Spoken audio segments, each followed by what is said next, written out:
Yeah, man, I have a cool life, man. Yeah, man, I like it when people act wild, man. Then they get to meet me. Yeah, man, yeah. I'm a disease. I started to become pretty well known in the mid to late 70s. But actually, I started introducing myself back in the 50s and 60s.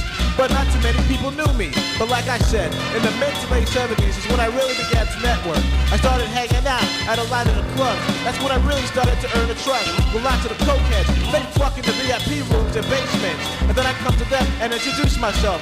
I be shaking hands with a hot chick. And then the guy with all the wealth. I be clowning around with people sharing needles. Boy, we would all have a blast. Even people from a much higher class began to enjoy my company. A matter of fact, they started being some of my main friends. For a while, I started forming bonds with prostitutes at night. We walked for miles talking about life. Husbands would meet me along the prostitute's path. They'd be so in love with me that they would introduce me to their wives so fast.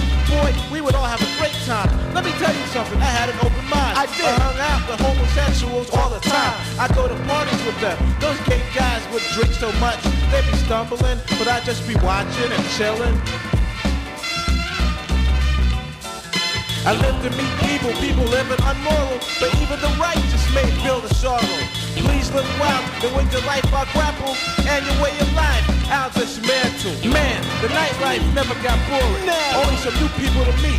So many people would greet me with open arms, and oh yeah, I even started hanging out in hospitals, in the blood supply rooms. It may sound crazy, but I used to talk to the blood in the capsules. And man, they were so cool. They would be kind enough to introduce me to sick patients. The blood asked me to joke around with the residents, to help them feel better. But deep down, I had this big passion inside my soul, murder. So in the early 80s, I began my spree of manslaughter. Too many bodies would turn up mangled, even in the river. The newspaper said it was a serial killer, but it was just me. I got totally mad intentionally. All the people that I met, those people thought that I was the coolest. But I quickly changed that shit. I killed all those bastards. I break into homes and kill people in their sleep. Good Lord, I went on a faggot killing spree. Hooray! They started closing down all of the bathhouses because so many faggots would turn up missing, then dead in the ground. People started realizing what was going on.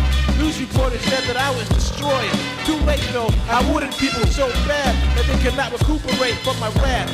It was warned that I was on the loose, going crazy.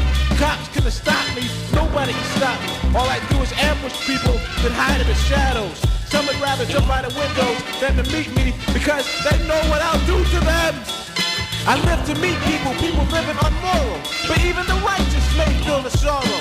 Please live wild, then with your life I grapple, and your way of life I dismantle. I live to meet people living immoral, but even the righteous may feel the sorrow.